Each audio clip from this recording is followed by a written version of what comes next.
You've probably seen it. A project plan sits in a shared folder, completely finished. An important email is all drafted, just waiting for someone to hit send. A team agrees on what to do next. But then, nothing happens. Days, maybe even weeks go by. All the pieces are there, but the machine just isn't running. So, let's picture this. We have a project, and it has met every single requirement. The research is done, the work is drafted, and the goals are perfectly clear. And the team involved, they have the time and the official go-ahead to proceed. They've all agreed that now is the time to take the next step. It really looks like nothing is stopping them. So what's the holdup? Well, this kind of inaction often comes down to pressures that start with just one individual. You see, the final decision to act often falls on a single person's shoulders, and that person has to weigh the consequences of their action. An error, like a flawed product launch or going over budget, is very concrete. It's visible. You can trace it back to a specific decision. But the cost of delay? That's usually invisible. It's the progress that didn't happen, the opportunity that was missed, and in many organizations, you're penalized far more for a visible mistake than you are rewarded for avoiding an invisible delay. This immense pressure to avoid any visible error creates a really powerful incentive to find a completely flawless solution, one that guarantees no negative outcome is even possible.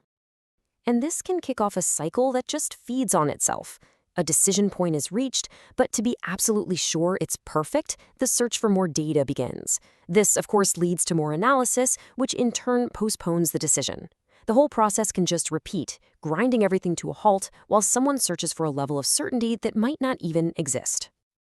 Now, that's what happens with an individual, but this whole dynamic changes when a decision is shared among a group.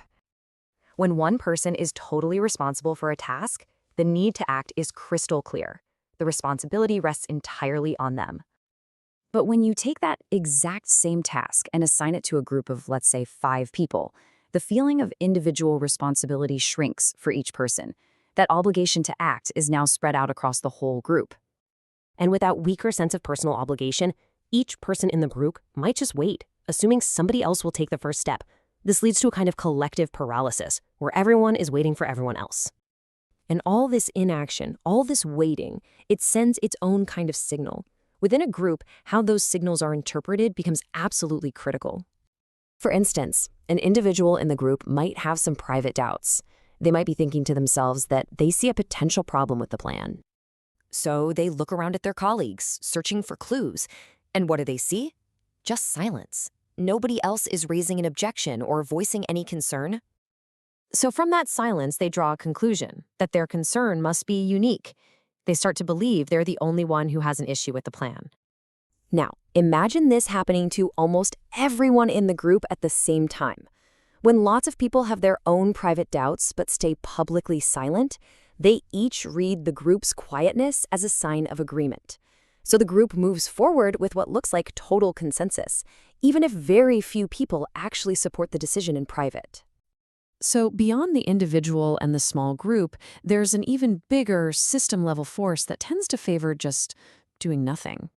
An organization's current way of doing things is a known quantity. The results might not be amazing, but they are predictable. A new process, on the other hand, might have much higher potential, but it's also, by its very nature, uncertain. The risks and rewards haven't been proven yet. Because of this, the potential losses that come with changing things often feel much more real than the potential gains.